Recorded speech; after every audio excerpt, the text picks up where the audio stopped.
A ver. Qué organizado. Ahí tienen que aceptar la grabación y ahí abro. Muy bien. Ah, no me aparece. Ok. Y si la ponemos de vuelta cuando entran todos. Bueno, ahí Eh, están entrando. ya está. Ah, aceptar, ¿no? Sí, por Sí. favor. Ahí, ok, ok, no lo veía, listo. Esperemos que vayan entrando todos. Andrés, si puedes desactivar la sala de espera. Sí, sí. Hola, ¿qué tal? Hola, Buenas buenas noches. tardes. Hola, buenas noches. Buenas Hola. noches. Buenas noches. Bienvenidas, bienvenidos. Gracias. Los que Hola, buenas tengan noches. el cartelito, los que tengan el cartelito de que se ha empezado a grabar, acepten. Les pedimos a todos que hasta que estemos en la conversación, muteen sus micrófonos, por favor, porque si no entran ruidos. Bueno, vamos a comenzar. Buenas tardes, buenas noches. Un día precioso para estar por aquí. Ah, ¿Tengo un eco? ¿Hay un eco, André? Ahí No. voy silenciando. Espera. Ok. Bienvenidos al 17º ciclo de cine aplicado al psicoanálisis. Es un gusto estar, continuar, sostenerlo. Ya somos casi o aún adolescentes. Bueno, agradezco especialmente a los invitados de hoy que ahora voy a presentar, a los asistentes, algunos desde hace mucho tiempo nos acompañan, pero sobre todo al equipo que me sigue, me acompaña, me tolera, al que siempre agradezco y que esta vez se ha sumado a esta propuesta de sostener esta vez el ciclo con un tema tan actual, tan político y yo diría tan urgente. Ellos son Matías Agesta, Alejandra Antuña, Viviana Vega, Andrea Díaz, Gabriela Levi Daniel, Lionel Reichwood y María Victoria Sánchez. Muchas gracias, queridos compañeros. También agradezco, como siempre hago en las presentaciones, diríamos así, al amor. Y no solo al amor por el cine y por intentar cruzarlo con este otro amor indestructible por el psicoanálisis, sino a ese lazo tan misterioso como poderoso. No voy a decir justamente esa frase un poco ingenua y usada mucho recientemente en nuestra sociedad, pero que aparecía en un costado un poco idealista y que viraba rápidamente al pesimismo en Freud, que era que el amor podía ser lo que venza al odio. No, vemos que no, pero tal vez que puede lograr que sostengamos algunas cosas en un lazo vital con algún otro o algunos otros. Mariana, mi mujer, me viene enseñando mucho sobre esta potencia tan contingente como infinita, lo cual le agradezco, pues hace un poco más valiosa y alegre o vivible la vida. Cuando se nos ocurrió el tema de este año, el valor de la vida, eh, porque pensábamos que el tema no podía ser indiferente, es una palabrita que aparece en un momento en particular de la película, a algunas dimensiones de nuestra época, de nuestro contexto. Recordamos rápidamente que citaba el título de una entrevista que le hicieron a Freud, ya bastante enfermo, y en el que muy humildemente agradecía sin alardes a cosas pequeñas de la vida y confesaba estar sosteniendo un debate con la muerte inminente. Uno podría decir que es un debate que sostuvo con coraje en toda su obra, entre la vida y la muerte, y que permitió fundar la dignidad del discurso y de la práctica analítica. En mi lectura, Lacan continuó y profundizó esa ética, poniendo, sobre todo hacia el final de su enseñanza, el valor de la vida, podríamos decir, en el centro de sus siempre subversivas ideas y propuestas para mantener vivo el psicoanálisis. Podríamos resumir quizás que lo ha sostenido sin olvidar aquella también conocida frase de Freud, que decía el único deber del ser humano es el de soportar o sostener la vida. Desde hace unos años, dentro de nuestra habitual curaduría, como la llama muy generosamente una de nuestras invitadas, Moro Anguilleri, en la que buscamos en general más bien en el cine actual o contemporáneo y films que no sean tan conocidos o vistos, siempre intentamos incluir al menos alguno que se pueda ubicar más del lado de lo clásico, ¿no? Para hacer un poco como un contrapunto. Esta vez, y será la primera vez en que arrancamos con un clásico, me parece que comenzamos un poco, no sé si con dos clásicos o con un doble homenaje. Por un lado a Ingmar Bergman y también a este film, ¿no? El huevo de la serpiente, tan especial, pero que creemos no solo sigue vigente tanto en su contenido como en su estilo narrativo, sino que tremendamente, lamentable y terriblemente ha cobrado una actualidad asombrosa, quizá especialmente en estas latitudes, pero me parece que es bastante global, ¿no? Tiene hoy una resonancia que podríamos decir que retumba, es como un motor que nos perturba. Respecto de lo que dije de Lacan y la última enseñanza, solo voy a, a introducir, iremos en cada encuentro tratando de avanzar ideas y lecturas, que en la última enseñanza, lo que decía Lacan, ha, simplemente uno podría decir que ha ligado cuerpo, goce y vida. Y los ha ligado en particular como teniendo una relación con un real, con cierta dimensión de lo real. Pero eso no ha querido decir, no ha significado que tenga una idea de la vida mortificada, por ejemplo, por lo imaginario o lo simbólico. Al contrario, ¿no? Podríamos decir que es una idea de la vida no solo muy real o muy vital, sino que se opondría a algo que quizá tiene interés para la conversación de hoy, a la concepción que ha aportado el filósofo italiano Giorgio Agamben de nuda vida, ¿no? Esa vida que no tiene estatuto, derechos, que no tiene derecho ni siquiera a la sepultura. Lacan nos ha enseñado, además, y también especialmente en su última enseñanza, que no sabemos más bien qué es la vida, ni especialmente cómo se reproduce, que no nos sería fácil definir qué sería la vida. Es decir, podríamos decir para el tema de nuestro ciclo, no hay un valor, el valor para adjudicarle, lo cual quiere decir que puede haber diversos valores y además, en ocasiones, gracias a haber pasado por un análisis, que esos valores pueden variar. Pero además habría una dimensión singular para pensar el valor de la vida y otra quizá colectiva. Por el lado de lo singular, podríamos decir que cada universo subjetivo, podríamos extraer de allí algún valor para la vida. Los psicoanalistas tenemos el privilegio de asistir a la maravilla de, de alojar, ¿no? De recibir una lectura de ese valor para un sujeto, para una persona, lo cual además para él mismo permitiría que él pueda a partir de esa lectura modificar ese valor.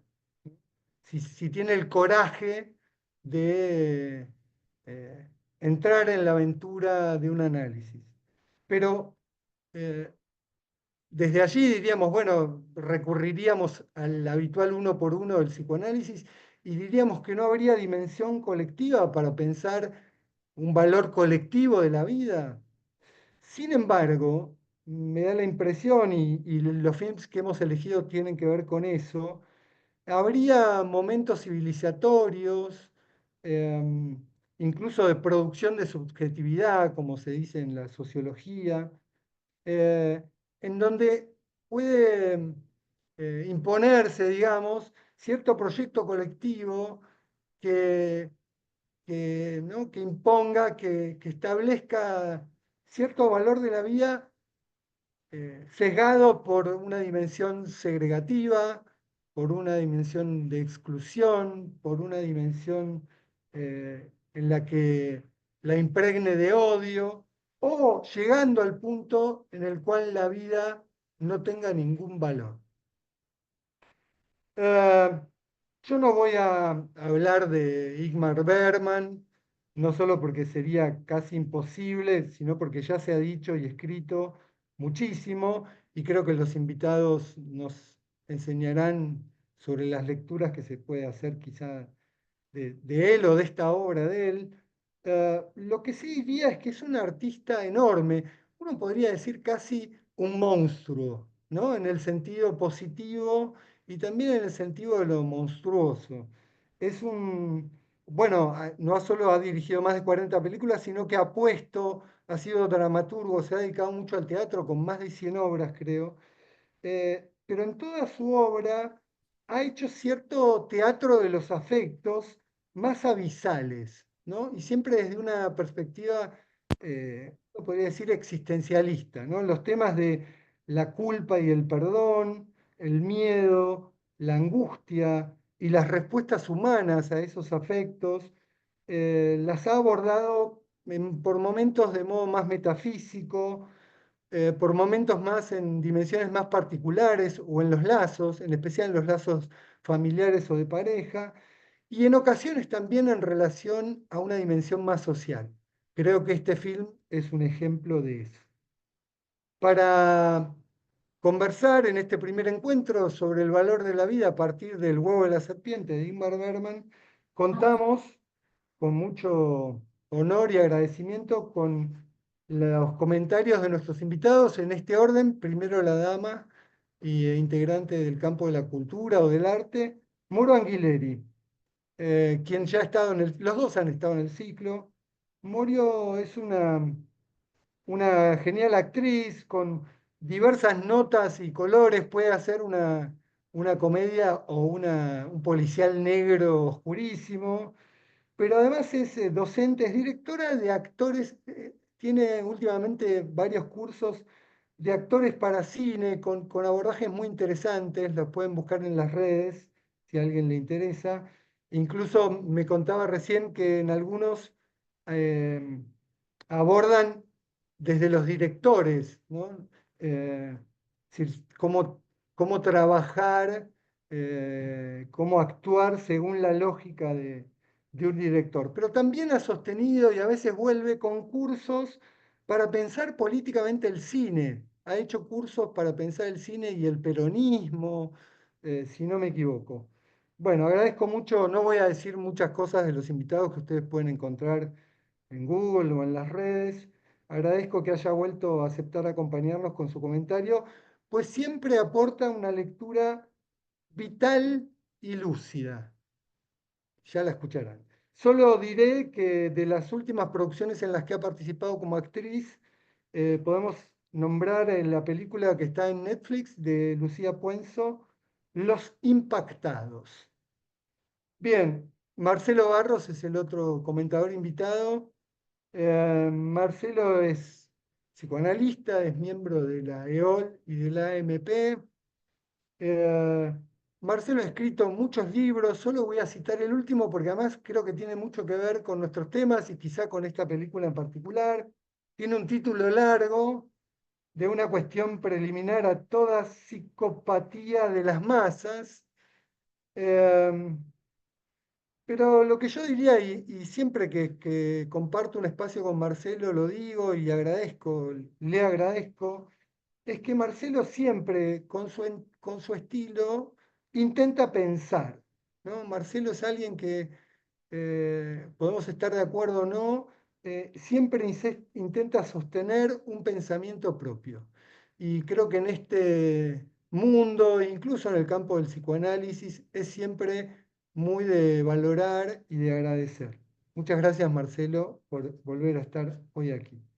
Solo voy a agregar algunas pequeñas líneas para, para la conversación, alguna breve punta de hilo. Yo estuve pensando que quizás si tuviera, quizás lo tomen los invitados también, espero no spoilearlos ni que nos pongamos, pero he pensado que si tuviera que decir sobre el film, sobre este film, y quizás sobre el germen de ciertos reptiles, sobre cómo se gestan ciertas dimensiones de serpentario en las sociedades o en los seres hablantes. Creo que la película muestra, esta es una lectura particular, un proceso, pone en el centro el veneno, ¿no? Un proceso de envenenamiento, un proceso de envenenamiento lento de algunos humanos hacia otros humanos, ¿no? Y que en ocasiones ese veneno o ese envenenamiento que ¿no? Se va instilando en una sociedad, en un colectivo, eh, es sostenido por potencias económicas, políticas, por supuestos avances de la ciencia, como se ve en los experimentos que la película casi denuncia, podríamos decir, por los medios de comunicación o en ocasiones simplemente por bandas, como se dice en la película, de locos uniformados. Creo que hace falta mucho coraje, pero también mucha rebeldía y amor por la vida para escuchar y tolerar ese monólogo final del profesor Hans Bergerus y decidir continuar, ¿no? Para buscar el modo siempre de defender valores posibles, pero eh, pero no cargados de odio o directamente criminales, ni resignados o directamente sumisos para la vida de los hablantes. Antes de pasarle la palabra a los invitados, les cuento a los asistentes, esperen que estoy buscando un librito. Sobre Bergman me olvidaba, los que quieran conocer, hay una autobiografía maravillosa de él que se llama Linterna Mágica o La Linterna Mágica, que es una, y que muestra quizá muchas cosas más allá de su obra. Nuestro próximo encuentro, aviso, va a ser el 13 de septiembre, viernes 13, y vamos a tomar el film Los Colonos, bastante reciente de Chile, creo que es del año 2023.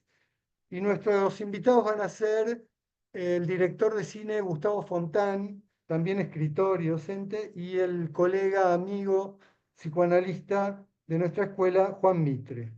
Ambos también muy lúcidos para pensar dimensiones, digamos, sociales del arte y del psicoanálisis. Rasgos que también, me parece, definen, no exhaustivamente, solo parcial, pero también justamente quizás a nuestros invitados de hoy.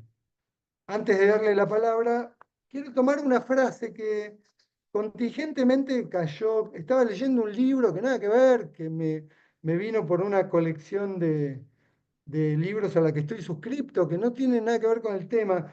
Es solo una frase. La novela tiene su curiosidad, se llama Autorretrato de Edouard Levé. Es muy provocadora, muy disruptiva, porque habla todo el tiempo de él y sin embargo con esa autoficción o literatura del yo va armando algo bastante vertiginoso, loco, es interesante, pero más allá de su calidad literaria, de repente me aparece esta frase, eh, y que tomo, eh, eh, o que retoma algo de esa falsa modestia al principio de que aún somos adolescentes y que también me parece toma ciertas lecturas de esta última época de la enseñanza de Lacan, en las que Lacan vaticinaba con esas lecturas algo a su propia época, pero también al porvenir, a nuestra época. El autor dice, de adolescente, el nazismo me parecía pertenecer a otra época, pero a medida que envejezco, más cercana me parece esa época.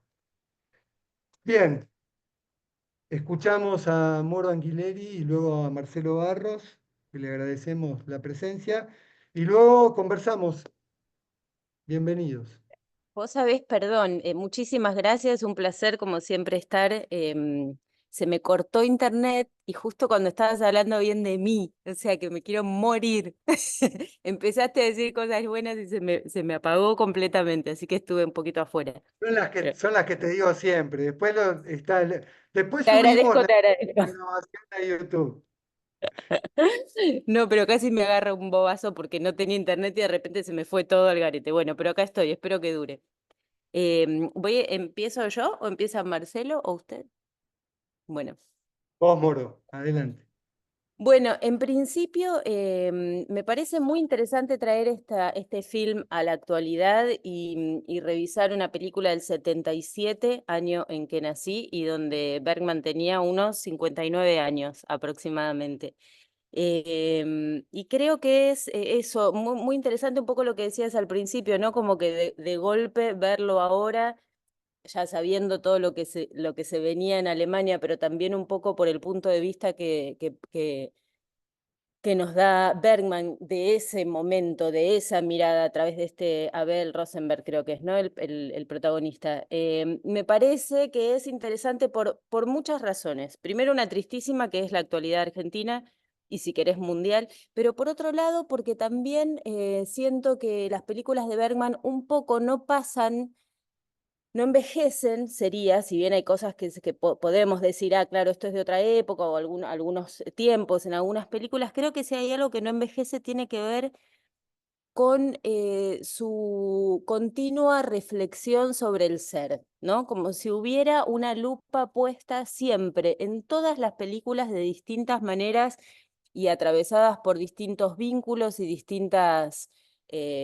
anécdotas o situaciones a transitar por los personajes, pero la lupa está muy puesta en algo que tiene que ver con algo medio sartreano, ¿no? Como la idea del ser y el existir, casi como versus, una cosa versus la otra, como que hay algo que tiene que ver con el ser y con esa persona sería en este mundo y con una serie de complejidades y todo lo que significa. Generalmente se nos muestra o se nos enmarca esa persona como entre sus afectos, qué rol ocupa en el mundo en el que está parado, ¿no? Para luego, digamos, ese mundo devastarlo porque da igual, lo importante es digamos, en qué situaciones esa persona se encuentra insospechadamente, digamos, como en este caso nos da un contexto muy concreto, histórico, y que nosotros ya teniendo el diario del lunes y habiendo sabido todo lo que ocurrió, bueno, todo nos hace sentido, ¿no? Bergman de esta película dice que hay que verla siempre en presente,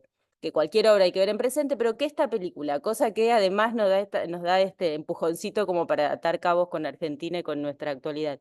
Pero como que hay algo de esto que tiene que ver con un personaje con determinadas características que por otro lado acá también me resulta interesante, que es un extranjero, ¿no? Como si toda Alemania estuviese dentro del huevo y tiene que ser un extranjero el que está por fuera y está entre sorprendido y atónito por lo que va ocurriendo, y sobre todo uno, de no ser porque conocemos la historia, podría pensar que él está un poco alucinando, ¿no? Entre que es alcohólico, que está en una situación particular, que hay una situación, digamos, violenta en la calle y muy contrariada y muy confusa y que el miedo está tomando todas las cosas, también uno podría pensar que hay algo, digamos, como si la cámara se posara en una cuestión más, eso, metafísica o psicológica de un personaje que está hablando mal y pronto flasheando cosas, ¿no? Que entra en situaciones que quizás están exageradas por lo anecdótico de la película o por el punto de vista del director.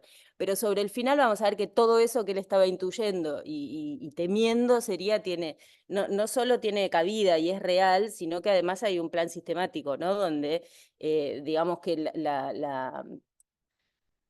la situación de llevar digamos, a los humanos hasta aplastar sus capacidades completamente por un artificio sería poner a una mujer durante las horas que haga falta con un bebé que llora sin parar hasta que termine matándolo, meter veneno en personas para ver de qué manera terminan suicidándose. O sea, es como arrasar con las capacidades de las personas y filmarlas y verlo, que por otro lado es lo que está haciendo Bergman con la película, ¿no? Filmando aquello de lo que está también comprobando o metiendo en esa especie de laboratorio.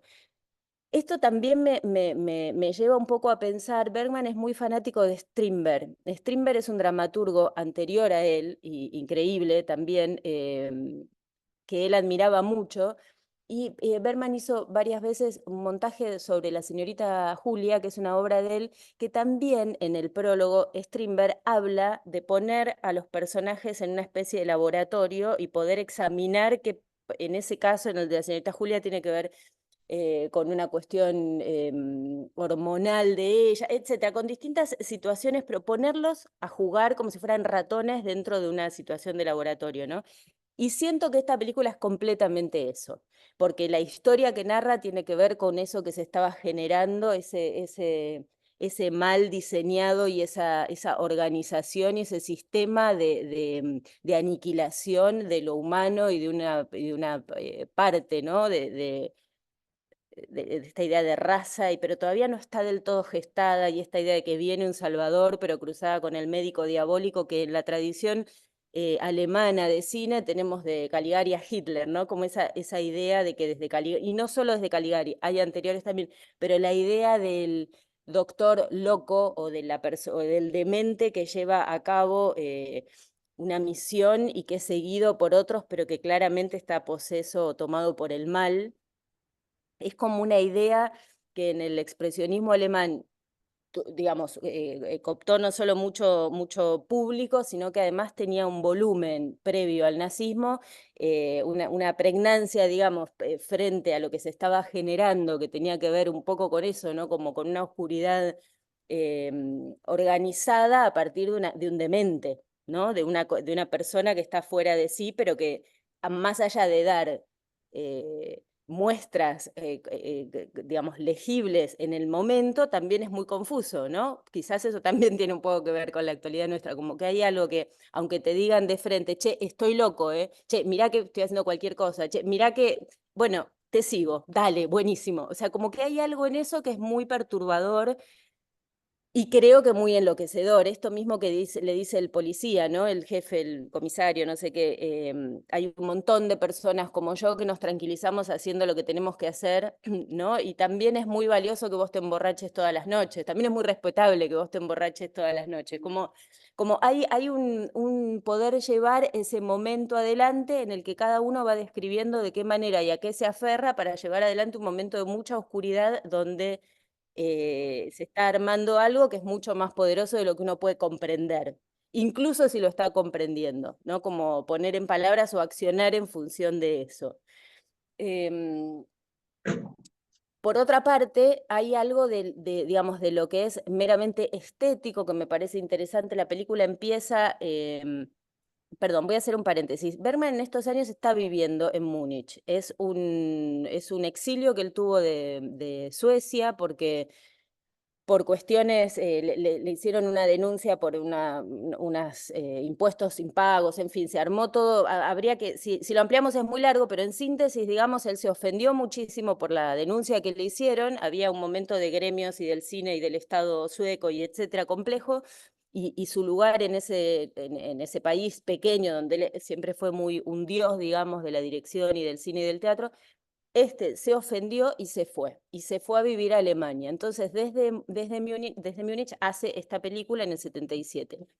Y lo otro que yo entiendo es que Bergman en su juventud tuvo con el nazismo un coqueteo, digamos. Era un personaje que tenía hijo de un pastor, tenía una cosa muy religiosa, muy severa, etcétera, que se ve en algunas películas porque la mayoría son bastante, bueno, no la mayoría, pero por ejemplo en Fanny y Alexander supuestamente retrata muy bien su infancia, digamos, se puede conocer o entender bastante como de su medio, de sus vínculos, de distintos momentos, digamos, de sus fascinaciones y sus pasiones a través de sus películas. Y cuando él se va a vivir a Alemania, por supuesto, lo primero que hace es teatro, que es lo primero que siempre hizo, empezó a dirigir a los 21 años, y en un momento hace esta película estando ahí y convocando a un actor norteamericano, que me parece no un dato menor, estando en Alemania y viviendo ahí, elegir a un personaje que viene desde muy lejos para ser el protagonista de la película y para narrar la historia de Alemania, una de las historias más importantes de Alemania.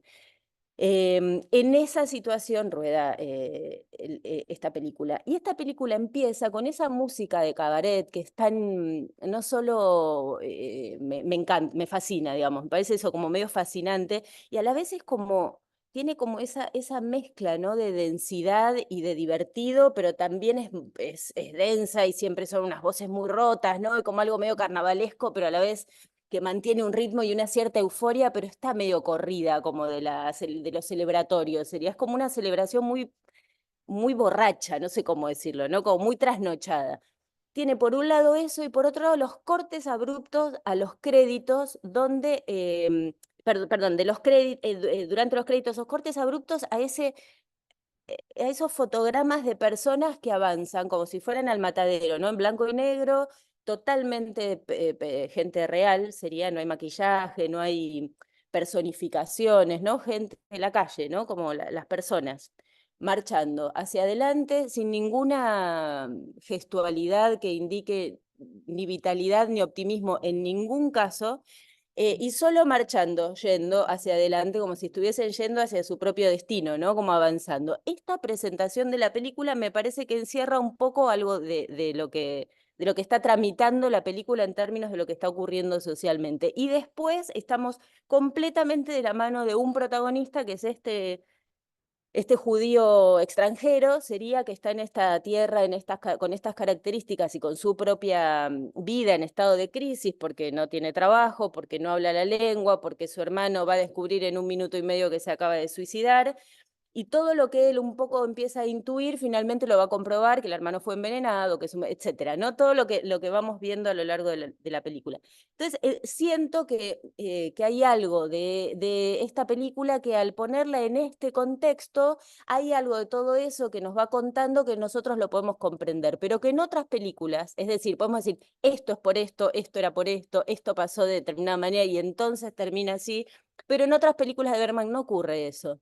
Hay muchas películas donde todo lo que le ocurre a los personajes, arreglátelas porque nadie te lo va a explicar, excepto que empieces a leer críticas, o que te pongas creativo como espectador y empieces a pensar o a leer que esas cosas que les pasan a los personajes tienen que ver con la parte no clara del ser, con ese vacío existencial con el que uno se enfrenta o se encuentra, más allá de si es arquitecto, empleado, de clase alta, baja, si tiene una familia o está solo, hay un vacío que tiene que ver con el ser de cada uno y que a partir de ahí pueden pasar las cosas menos calculadas, ¿no? Como que sería la libertad es absoluta para los personajes y entiendo que es un director que en este sentido cuenta con una enorme libertad para contar este espacio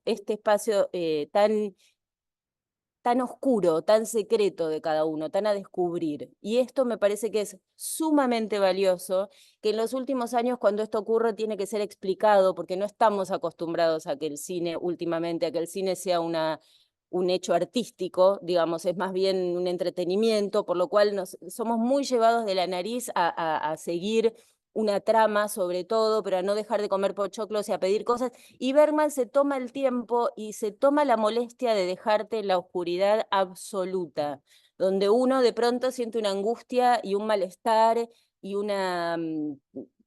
no sé cómo decirlo, pero como un sofocón, ¿no? De cosas que van ocurriendo, que son muy interesantes y que son muy importantes, creo yo. Y por lo menos yo me siento muy agradecida de esto en su cine. Bueno, no sé si seguir o capaz que ya estoy. Si querés decir algo más, podés seguir un ratito. Miren, estaba pensando que hay una cosita, no es exactamente sobre Hugo de la Serpiente, pero es de Bergman y me gustaba, que es en una entrevista, voy a leer solo una parte porque después él sigue hablando del cine y está enojado con los suecos, pero dice así: es posible mostrar rascacielos en llamas y monos gigantes, cuesta dinero y mucho esfuerzo, pero es factible, mas ¿cómo dar vida a una serie de acontecimientos de orden espiritual? Cuando se ha terminado el juego, cuando hemos perdido fe en las imágenes, cuando llega el miedo a paralizar viscosamente nuestra necesidad de dar realidad a los sueños sin extraordinarios juegos de manos y sin objetivos velados. ¿Dónde se ocultan los sueños? ¿Por qué no se dejan materializar mediante una maquinaria que ha sido hecha para captar los giros más imperceptibles de pensamientos y sentimientos? ¿Acaso la cinematografía mágica inverosímil ha sido suprimida?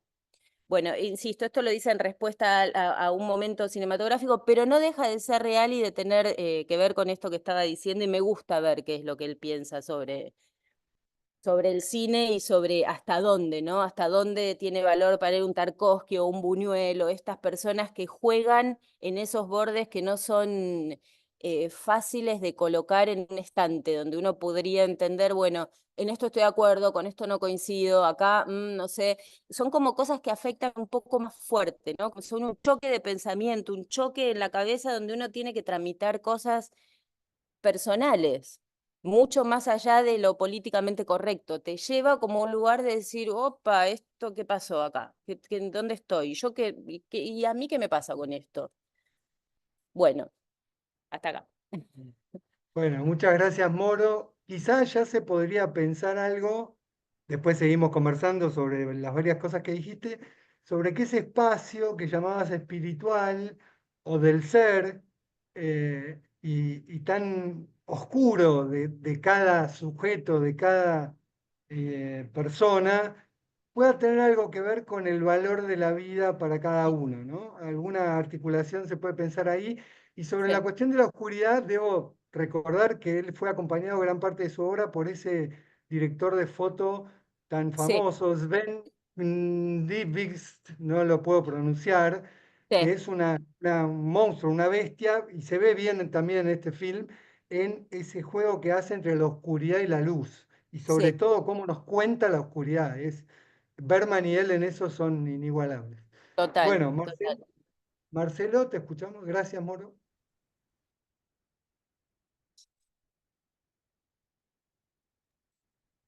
Ahora sí, ¿se me Sí, escucha? muy ¿Qué bien. tal? Buenas noches. Bien,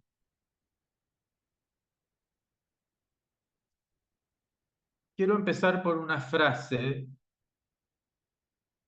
que después en todo caso se va a justificar, que es de un filósofo católico, Gustave Thibon, y la frase es: la humillación no hace humildes a las personas. Tomen esto como un epígrafe.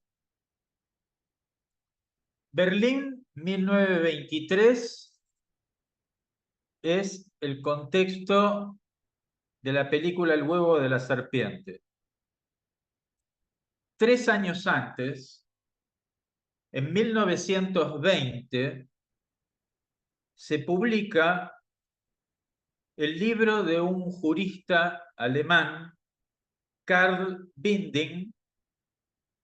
El libro se titula, es un libro de derecho jurídico, La licencia para la aniquilación de las vidas sin valor de vida. La licencia para la aniquilación de las vidas sin valor de vida. Es decir, ese libro directamente toca el tema de este ciclo. Ese libro sirvió de fundamento jurídico al programa Action T4 que puso en juego el nacionalsocialismo y que era un programa, digamos, de exterminio de las vidas sin valor de vida, esto antes del Holocausto. Yo hace poco en mi página de Facebook subí el afiche de más o menos de los años 30, donde se ve la imagen de un paciente demenciado y el afiche dice: este enfermo le cuesta al Estado 60.000 marcos al año y le va a seguir costando 60.000 marcos al año durante toda su vida. y dice, compatriota, esta también es tu dinero. O sea que el mensaje es, con la nuestra, ¿no? Con la nuestra nos cuesta sostener a este discapacitado 60.000 marcos al año. Ustedes sabrán que las primeras cámaras de gas se instalaron en hospitales psiquiátricos y que antes del Holocausto se eliminaron entre 250.000 y 300.000 pacientes esquizofrénicos, dementes, retrasados mentales, etcétera, etcétera. Bien, ¿qué significa que haya vidas sin valor de vida? Esto es una consecuencia lógica de la modernidad. Tarde o temprano íbamos a llegar a eso. Que la vida no tenga un valor absoluto, sino un valor relativo. Y esto, en principio, tiene una dimensión razonable. Uno puede sentir que tiene derecho, dado que la vida es la vida de uno puede disponer de la propia vida cuando ha llegado a una situación, digamos, terminal de sufrimiento, y cuando uno dice, esto para mí ya no es vida. También una persona puede llevar una vida en su propio cuerpo, pero no sentir que eso tiene valor de vida porque no tiene un deseo de maternidad que acompañe a eso. Sabemos que Freud, que tanto valoraba la vida, estaba a favor del aborto y estaba a favor de la eutanasia, que practicó para sí mismo. Entonces, es un tema que hoy en día, si bien sigue habiendo un debate, pero estos dos aspectos, la modernidad, bueno, lleva a constituir estas cosas como un derecho. El problema, y sin cuestionar estos derechos, es que la relativización inevitable del valor de la vida abre una puerta que tiene sus riesgos. Porque el otro, y cuando digo el otro me refiero a la sociedad, a los poderes establecidos, el otro puede convencerme de que mi vida ya no tiene valor de vida. No hace falta una gran propaganda para esto. Basta con humillar a un sujeto.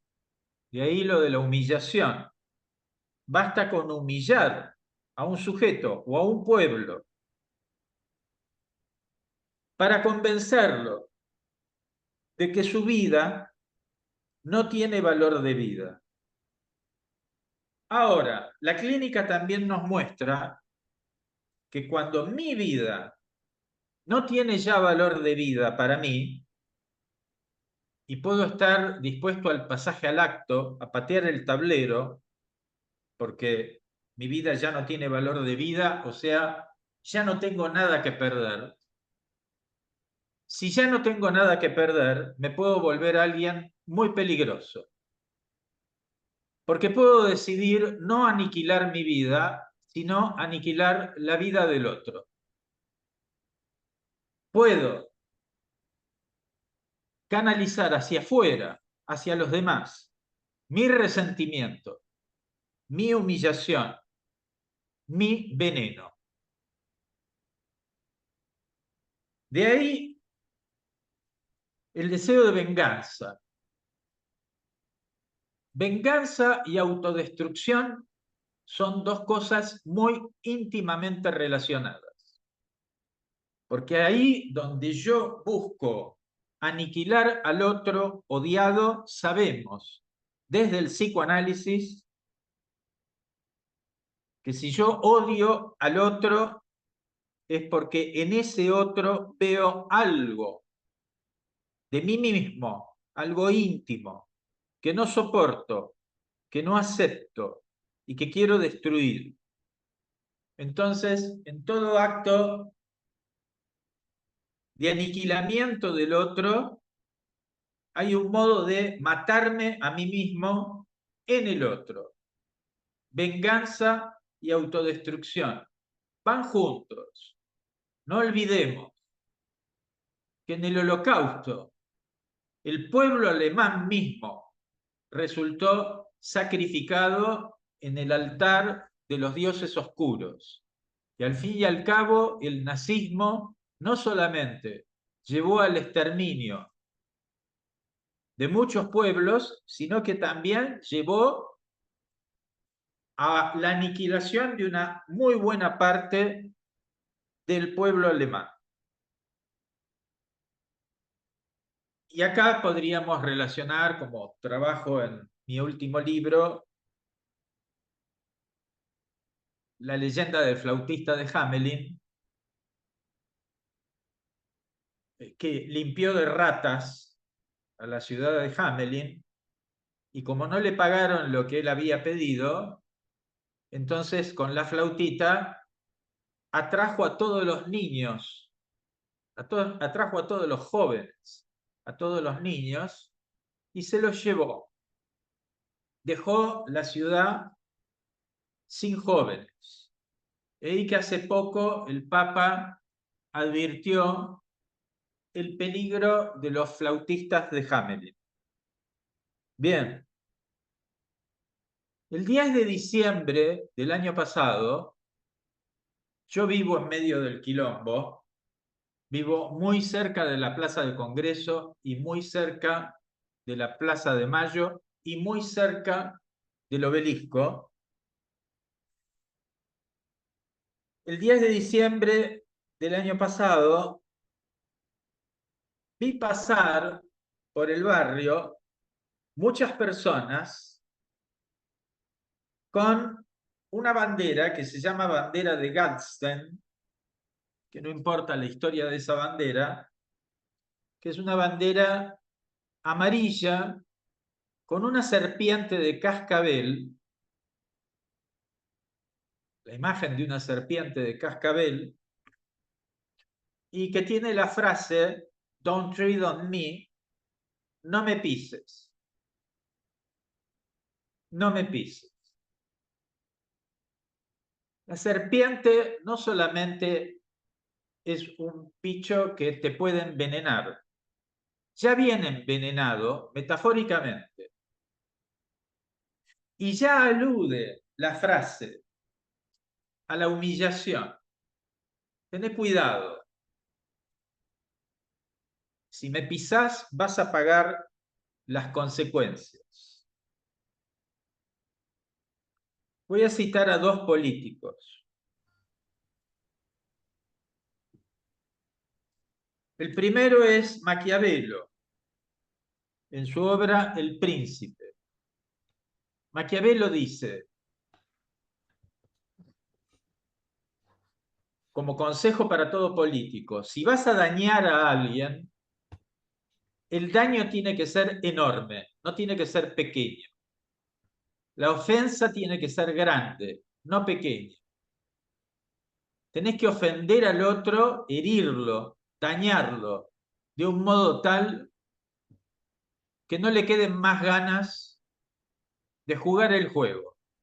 Porque de lo contrario, el resentimiento generado por la herida o la pequeña ofensa te lo va a hacer pagar con creces.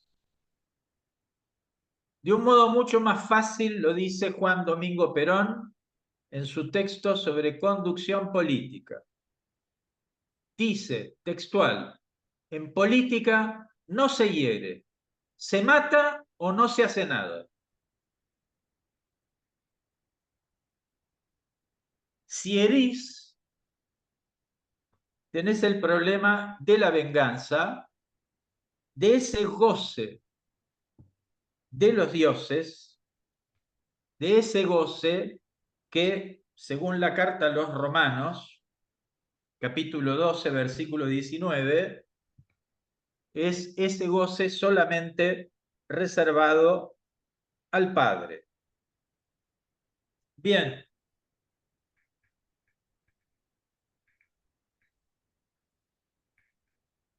Hay algo que Hannah Arendt, y no me extiendo mucho más, en su obra Los orígenes del totalitarismo, llama populacho. El populacho no son las clases bajas. La noción de populacho en Hannah Arendt es una noción transversal. El populacho abarca todas las clases sociales.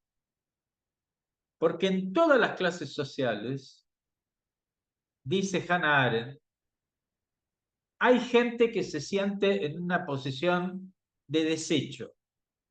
En toda clase social hay gente que se siente el último orejón del tarro. Incluso entre los millonarios puede haber uno que sienta que el otro millonario tiene un avión privado y él no tiene avión privado, o tiene un avión privado mejor que el que él tiene, y eso genere un resentimiento. Siempre, en todo grupo social, por elevado que sea, hay gente que se siente resentida, relegada. El razonamiento es mucho más complicado, pero con esos relegados, con esos resentidos, es con los que se hace el totalitarismo. El desempleo, la falta de asistencia social, la humillación sufrida por el Tratado de Versalles al pueblo alemán después de la Primera Guerra Mundial, el envenenamiento y sobre todo, y acá estoy citando a Stefan Zweig, que dice, nada predispuso tanto al pueblo alemán, al nazismo y a Hitler, nada lo irritó tanto como la inflación. La inflación irritó, enervó, encolerizó al pueblo alemán y lo preparó, lo dispuso, lo arrojó a los brazos de Hitler. Bien, aquí, sobre todo la referencia del profesor Vergerus al final, la referencia a los jóvenes, la referencia a esos jóvenes, a la generación siguiente, a los que heredaron el odio y la humillación de sus padres. Esa generación que se sentía pisoteada, que estaba pisoteada, sin futuro, sin protección,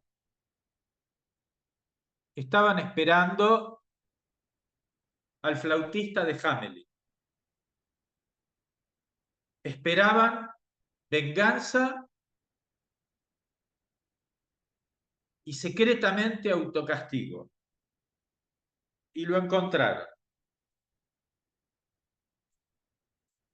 Nada más por ahora.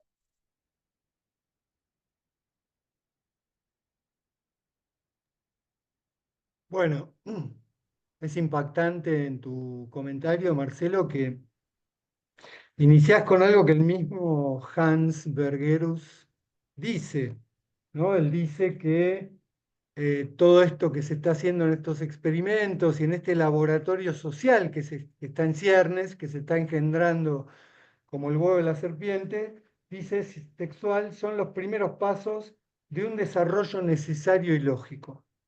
Y vos hablabas ¿no? De que estas vidas sin valor de vida son una consecuencia de la modernidad, lo situabas así. Sí, totalmente. Y aclaro, el problema mayor se plantea con los viejos. Ya está planteado. Ahora acá hay un debate folclórico por la movilidad jubilatoria. Pero es más serio el problema y es global. Vivimos en un mundo, el mundo occidental, donde cada vez nacen menos niños y donde cada vez la población de tercera edad va creciendo y donde hoy en día ser joven, como dice Hobsbawm, no es una etapa de la vida, es el objetivo de la vida. Si ya no sos joven, sos superfluo, estás de más, ya sos una vida sin valor de vida. Y esto ya está en marcha. Ya hay organizaciones como Exit, que obviamente para la gente que tiene mucha plata, te ayudan a la salida, a encontrar la salida. Y la segregación ya está no solamente en los geriátricos, sino que hay villas, pueblos de gente demenciada, ¿no? Como sobre todo en Holanda hay un lugar que lo llaman Villa Demencia, ¿no? Pero hay varios ya, pueblitos de residencia, obviamente para gente de un gran poder adquisitivo. Pero esto, recordemos que la señora Lagarde, de la cual nos teníamos que enamorar, dijo que la gran cantidad de viejos es un problema para la economía mundial por el tema de los sistemas previsionales. Por ese lado va a ir.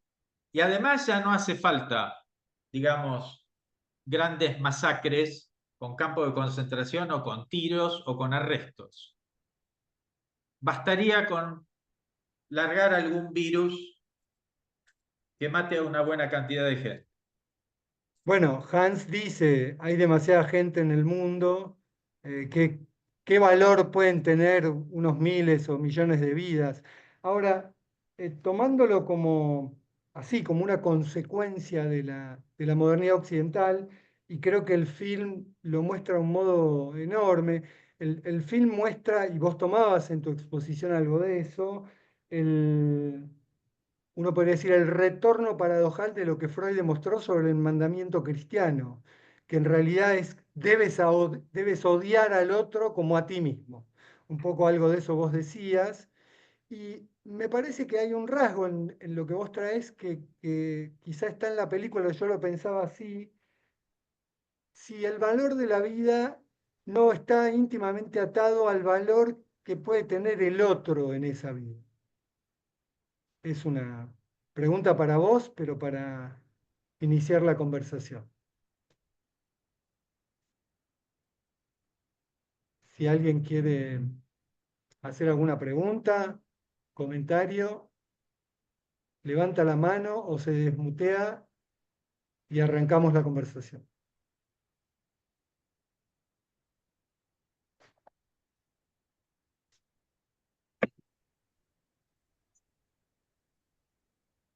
Mari, ¿querés hablar? Mari Pirrone. Bueno, Ah, dale. hola. Agradezco las dos presentaciones, la tuya obviamente también, maravillosas. No solo la película que me hizo acordar Moro, que era del 77, por algo me quedaba la imagen de esa madre que no soportaba el llanto del niño. Fue el año que nació mi primer hijo. Pero yo tenía de huevo de la serpiente, era esa la imagen horrorosa que me había quedado. Realmente, ¿no? Desde la visión casi filosófica de Moro y la visión de Marcelo en tanto a lo sociopolítico, además de que obviamente el psicoanálisis está ahí, pero no hicieron como al decir de Freud, del psicoanálisis una cosmovisión. Me encantó las presentaciones, le agradezco este ciclo y bueno, En principio eso. Los estaba extrañando, ahí reclamaba por ustedes y realmente la vigencia que tiene es impresionante. La vigencia de Bergman es impresionante y de esta película en particular. Eso, como punto de partida, después van a ir surgiendo otras cosas. Me Tenemos manos encantó el término de la vida sin valor de vida, lo voy a tomar, Marcelo. Hemos anotado esa formulación. Muy Sí. interesante. Estela, Silvia, bienvenidas. Si se pueden desmutear. Hola, ¿qué tal? Qué gusto el comienzo de este ciclo otra vez. Yo la vi una sola vez a la película, pero me quedé con varios enigmas. Uno fue el año de la película, porque si hubiera sido 10 años después, o 7 u 8, qué sé yo, me hubiera sido muy entendible. Pero hoy yo digo, ¿qué pasó acá? Hasta llegar a la otra década. Y sí me acordaba que estaba la Primera Guerra Mundial, la terminación cerca, pero bueno, lo que Marcelo dijiste me dio un poco de luz, igual lo pregunto porque me falta información histórica igual, este tema de los hijos, los jóvenes que hacen a la generación de del nazismo, propiamente de los años, de la década entre el 30 y el 40. Eso por un lado. Por otro lado, me quedé con varias preguntas del personaje en la película, que por ahí me pueden ayudar un poco. Por un lado, me confunde un poco en la última parte, donde parece que está en un límite, que lo van a matar, o que no sabemos, y después aparece aparentemente salvado por este policía, no me queda muy claro.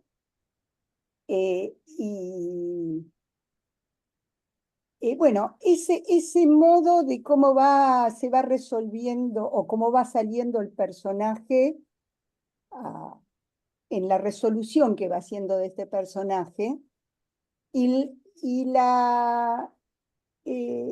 la pregunta que se me hizo también cuando él ve su apellido en ese negocio, rompe el vidrio, lo tira abajo al viejo, la manosea, la golpea, la tira a la mujer. ¿Qué quiso mostrar Bergman ahí? Porque también ahí aparece en el personaje esa violencia loca que puede llegar a niveles de golpe inesperados. Nada, cositas que voy diciendo, a ver si me ayudan a seguir pensando en la película misma. Bueno, gracias.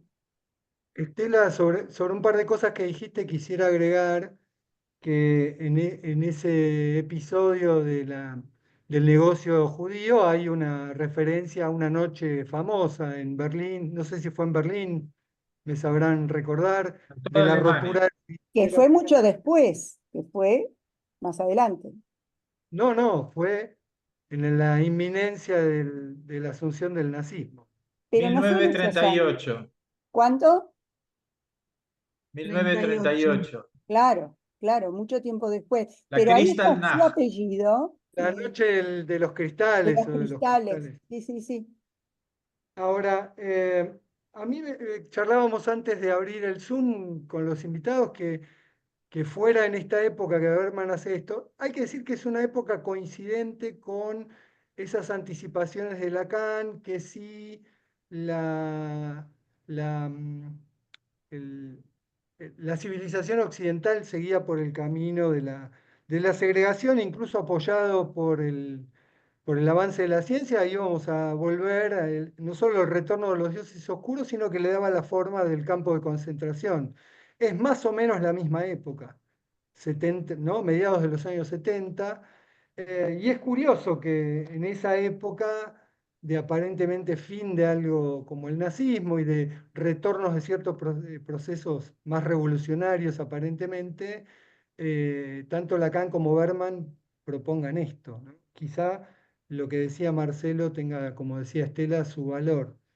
Yo También eso que pensaba, decía Moro, de que esté hablado en inglés y que él sea extranjero, no le dé un cariz a la cuestión. Hay que decir que la película cita que los diarios decían, tiempos terribles se avecinan, asiáticos circuncidados anticristianos de todas partes, no van a venir a hacer el desastre. Y eso tiene un poco la característica las etiquetas segregativas también de hoy. Moro, ¿querías agregar algo? sí, quería decir dos cosas. Una, que me parece que hay algo que es el contexto previo, digamos, que situar a la película en ese momento me parece de una enorme inteligencia, porque es un momento muy de difícil lectura, ¿no? Como sería previo acá a la dictadura, como esos momentos donde hay algo que evidentemente no tiene la lógica de posterior al desastre, donde uno puede decir, ay, no te dabas cuenta, y vos fuiste y votaste a Hitler, o sea, ahora resulta obvio, resulta evidente, ¿no? Creo que Bergman atravesó él en carne propia por su época, digamos, ese tipo de cambios en cuanto a de qué lado estar y cómo se comprende algo cuando se está formulando, ¿no? Me parece que fue un momento para Alemania muy difícil, muy confuso, donde estaba no solo devastada, sino muy humillada. Entonces, venían como de un fracaso muy grande anterior y militarmente un fracaso, por lo cual este Hitler viene como medio un, entre comillame esto, revolucionario o un loquito de entre los soldados, y que parecía que venía a hacer algo, pero nadie le daba un valor, hasta donde entiendo, o como dicen en la película, este que viene fracasando o está loco, o sea, lo están subestimando un montón, como nos pasó a nosotros, o por lo menos a mí, no como algo, un personaje que es medio entre patético y que uno no debería o no podría confiar en que de ningún modo va a ocupar un rol importante, y finalmente, fíjate. Pero me parece que hay algo de esa situación, que es un poco esa sociedad avanzando en blanco y negro y en cámara lenta sobre el comienzo, que es ir hacia algo que no estás teniendo una lectura muy clara, y me parece que en este sentido hay dos cosas que a mí me interesan muchísimo de la película. Una es el momento en el que lo sitúa para no dar por hecho algo que después es evidente, pero en ese momento no, y justamente los personajes están todos atravesados por por esa entre intriga, desesperación, angustia. Es como un umbral que los deja a todos en un lugar muy empobrecido y de mucha debilidad. Y todos van describiendo en el último, el que él mata contra las rejas, que era el dueño de el que organizaba esos archivos, que esos archivos eran sobre el sufrimiento humano. ¿Recuerdan los documentos que él ordena? Me parece muy interesante, archivo sobre el sufrimiento humano. Este hombre le dice que son unas 30.000 vidas, ¿no? En pos de, o sea, siempre como la idea de que en función de una revolución que uno a veces entiende de un modo, pero que del otro lado se entiende de otro, sería, ¿no? Él estaba hablando de en estas categorías apoyándolo a Hitler, quiero decir. Entonces también es eso, ¿no? Como el loco de cuando se da vuelta el discurso para decir exactamente lo opuesto a de dónde salió, ¿no? De dónde viene ese discurso, quería decir algo, y de repente ahuecado y puesto de la vereda contraria, parecería también querer indicar lo opuesto. Que siento que en este sentido este es un momento en el que todo esto, las derechas están tomando y ahuecando una cantidad de significados que en su hora, y por ejemplo en esa época, tanto existencialismo y tanto escritor potente analizando cosas, tenían un valor y tenían una profundidad, y de repente te quedas con el eslogan, y en ese eslogan, bueno, es lo mismo medio, si es un Hitler o si es, bueno, en fin. Lo otro que quería decir de la película es que es muy kafkiana, que estos circuitos donde él va a trabajar, pero como muchos otros, son como una suerte de laberinto donde el personaje se encuentra atrapado, que es un poco lo que les está pasando a todos los personajes, pero que podría ser la película Brasil por momentos, ¿se acuerdan?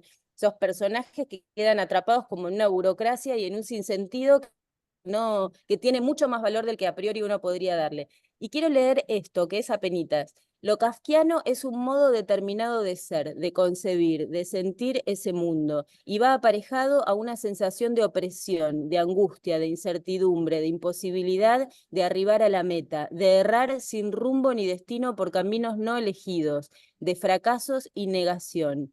Una ansia irresistible, apoyada en una verdad última, de cumplimiento imposible, para alcanzar un término que a uno lo sobrepasa, aunque en ello le vaya la vida. Me parece que esto, lo estoy leyendo porque me parece que viene un poco a cuento de esto que decía Estela, de por qué el personaje hace determinadas cosas. Yo entiendo que por esto. O sea, hay algo de esta clave que me parece que nos va armando, iba a decir Kafka, Bergman, que es en esta clave kafkiana, leída de este tipo de kafkiano que digo, ¿no? Porque también podría ser un concepto ahuecado para decir cualquier cosa burocrática. No, no, esto, me refiero a esto. Hace que este personaje esté en ese escenario, y en ese escenario, ¿quién puede dar cuenta exactamente de lo que hace? ¿Se entiende? ¿Hasta dónde una violencia podría ser indicada cuando una persona está atormentada y vuelta loca, cuando la están envenenando, filmando, cuando la opresión es tan fuerte, ¿no? ¿Hasta dónde el juicio sobre eso? Me parece que hay algo en la crueldad de mostrar eso que nos lleva a repensar crueldades que nos circulan y de dónde viene, qué empuja, sería algo de esto. Y si miramos a esa masa de gente caminando hacia su destino desde esa atmósfera kafkiana como masa de empobrecidos y desesperados, las resonancias, la idea, la sensación de que se parece a un momento actual en que estaríamos de vuelta destinados al sacrificio, como decía Hans, es terrible, Es terrible. es muy doloroso, ¿no? Silvia, después volvemos Bueno, con... Sí. em, yo agarré una puntita para tirar y es una frase, creo que el cura es el que dice, el miedo es lo más real que tenemos. Y me parece que este es el único personaje que muestra miedo. Todos los demás, toda esta masa de gente que con sus carros, con sus multitudes, avanzan con una resignación absoluta, al menos lo que vi yo, sin miedo, o sea, absolutamente ya no les queda ni el miedo.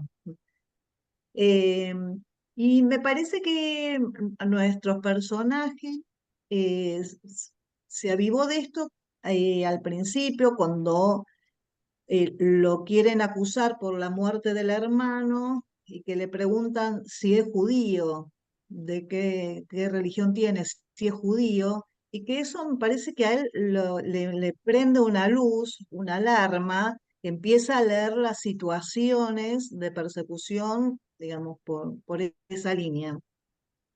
Y la otra cuestión en relación al miedo, este piolín del cual tiré, es cuando le pregunta al médico cómo es que la gente se ofrece a estos experimentos, ¿no? Y es gente que ya no tiene nada y que se ofrece por un poco de pan y un poco de algo, ¿no? Entonces, verdaderamente, el proceso, el huevo de la serpiente es despojar como los expátridas, despojarlos de absolutamente todo para poder hacer con ellos lo que se le da la gana. A nuestro personaje por lo menos le quedó el miedo, que es lo que entiendo le permitió escapar, le permitió estar un poco más advertido y escapar de todos los encierros a los cuales corrió el riesgo de estar. Bueno, hasta acá. Tiene una presencia permanente el miedo en el film y me parece interesante lo que tomás de que puede ser una alarma, ¿no? Si bien él aparece un Claro, poco como perplejo todo el tiempo, en algún momento los policías le dicen boquiabierto. ¿Qué haces boquiabierto ahí mirando esta escena fuera de la ley? Em, pero el miedo que no es sonso. bueno, pues Em, pero me, me da la impresión que hay una escena clave también, y también por los orígenes de Bergman, que es cuando Manuela va a ver al cura y quiere que el cura la escuche y la perdone Ahí fue. ¿no? y rece por ella, qué sé yo, y el cura le dice, te voy a pedir que vos me perdones a mí por mi indiferencia. Y me parece que ahí Bueno, hay otra posición, otro afecto, otra cuestión en juego muy importante en esas masas, ¿no? Que todo sucede y van y siguen caminando. algo de la dignidad, ¿no? Pone en juego el cura en ese momento. Yo Tremendo. creo que hay algo del miedo que está desde la presentación, que arranca la película diciendo un paquete de cigarrillos sale un montón de plata y en esta situación lo único que es continuo entre las personas es el miedo. Y se lo describe muchas veces, el miedo y el olor, como si hubiera, me hace acordar a Parasite, ¿se acuerdan? El olor a pobre. En este caso me parece que hay algo ligado entre los olores, los venenos, los gases, son cosas que van entrando en juego de a poquito y que sobre el final vemos que están haciendo pruebas con gases, etcétera, que además ahora tienen un significado enorme, pero digo que en esa época se hacían pequeñas pruebas con gases como drogas, ¿no? No directamente para matar, pero sí para producir efectos.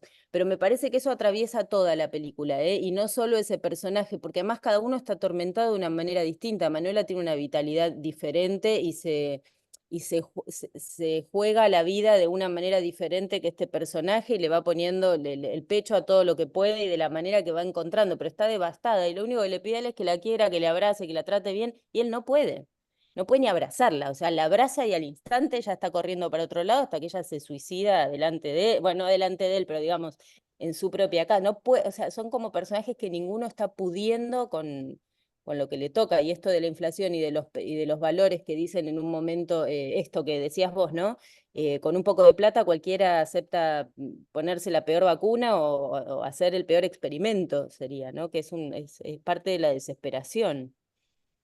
La voz en off dice en un momento que el miedo se va instilando, se va esparciendo como un veneno y que tiene un olor acre, dice. Que ese miedo se puede sentir en Berlín, en la calle, como un olor acre. Pero está la humillación bordea esto, como decía Marcelo, me parece que el sujeto humillado ahí está en un lugar en reflexión importante.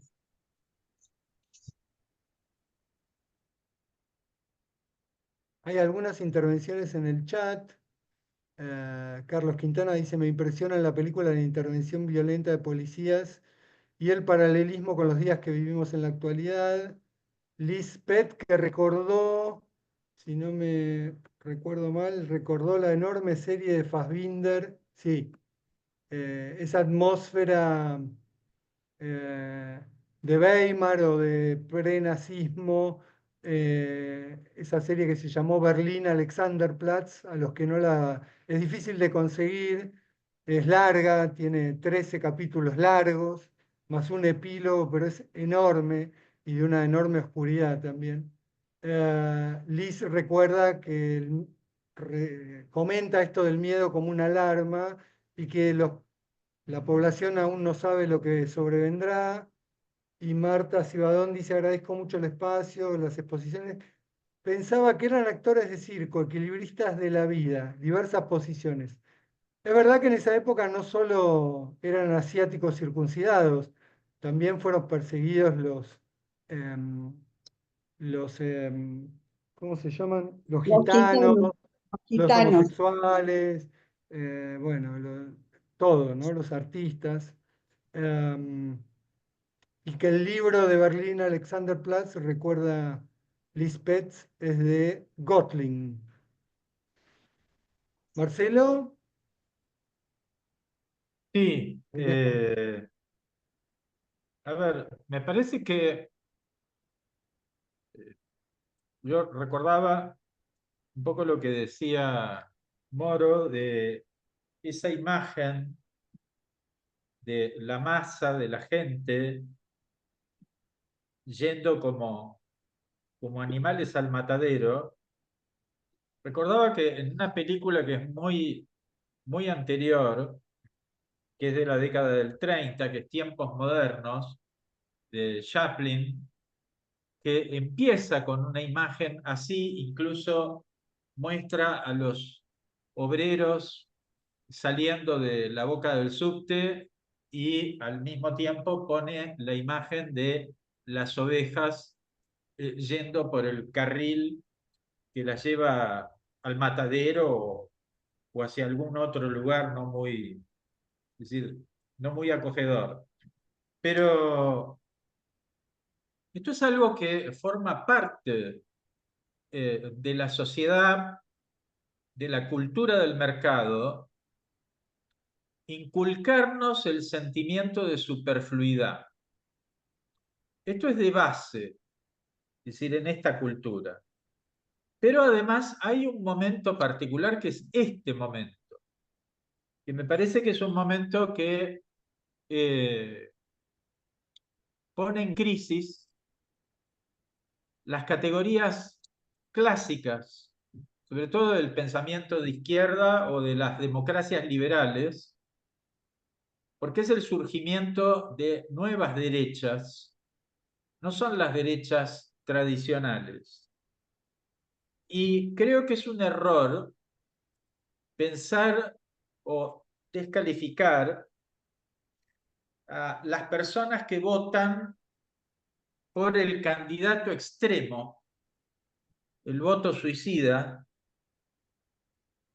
porque Hitler realmente era un payaso, era una figura, basta con ver sus discursos, y uno se pregunta, ¿cómo fue que votaron a alguien así? Cuando Chaplin lo satiriza en, en tiempos modernos, no es en tiempos modernos, es en El Gran Dictador, en realidad no exagera lo más mínimo. Realmente ese payaso que interpreta a Chaplin, realmente Hitler era así. Y vos decís, ¿por qué se llega a eso? Es cuando se lleva a un pueblo demasiado lejos, demasiado lejos. Y esto es algo que tiene mucho que ver con algo que describe Freud en El malestar en la cultura, que es la miseria psicológica de las masas. Es un tema que yo no puedo desarrollar acá, ahora, pero que está muy en juego hoy. Y que ya Freud lo vaticina en esa época, cuando en la década del 30 él escribe El malestar en la cultura. Es decir, la miseria psicológica de las masas, la falta de referentes simbólicos positivos, sobre todo para los más jóvenes. Creo que un error enorme de la clase política argentina fue pensar que la generación diezmada fue la generación de los años 70, que lo fue. Pero se olvidaron que la generación diezmada es la de ahora. Porque lo cierto es que a Milei lo votaron mayoritariamente los jóvenes y los varones. Eso es un dato aparte también para pensar.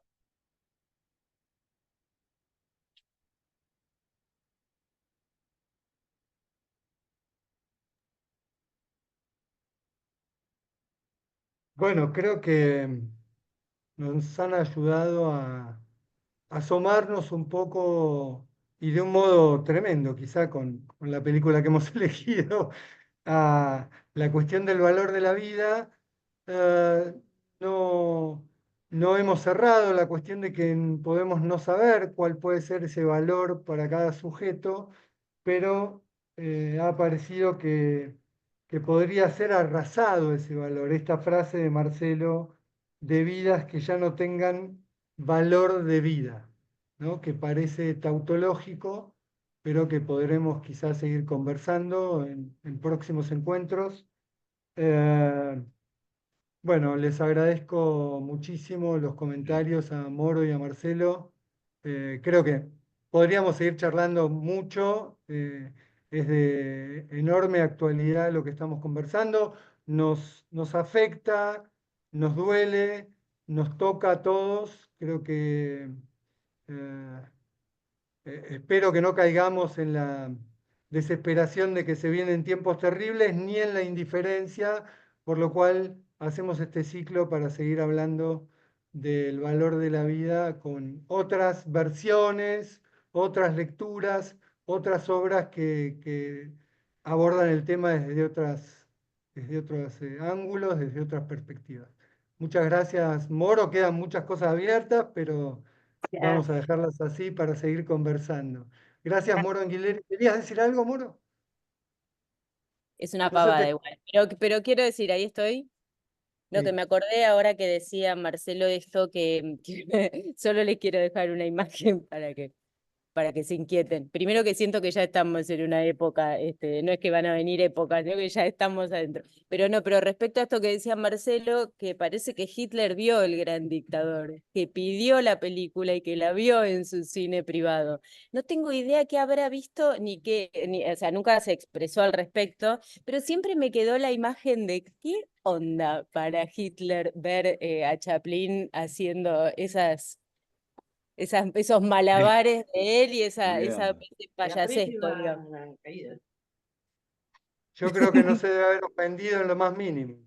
No, No, probablemente no, pero siempre me quedó esa imagen como dando vueltas sobre qué pasaba. Y esa idea que dice Deleuze sobre que los bigotitos, no se sabe si los bigotitos los inventó Chaplin o Hitler, ¿no? Que hay algo ahí muy ligado con lo masivo y con el gustar y con la estética que siempre tiene una gran importancia. Bueno, Tenemos acá la versión de Capusotto con Mickey Vainilla, ¿no? claro, claro, un revisionismo total. Bueno, muchísimas gracias a ustedes. Muchas Gracias, gracias. Marcelo. Gracias, Moro. Gracias a todos. Nos vemos el Gracias. 13 de septiembre. Muy 13 de bien. septiembre vamos a ver y comentar la película ¿cómo se llama? Los Colonos, chilena del 2023, con Gustavo Fontán y Juan Mitre como comentadores. Hasta la próxima. Gracias. Chao, Muchas gracias. gracias. Gracias a todos. Chao, buenas noches. Chao. Chao, gracias, muy buena, gracias.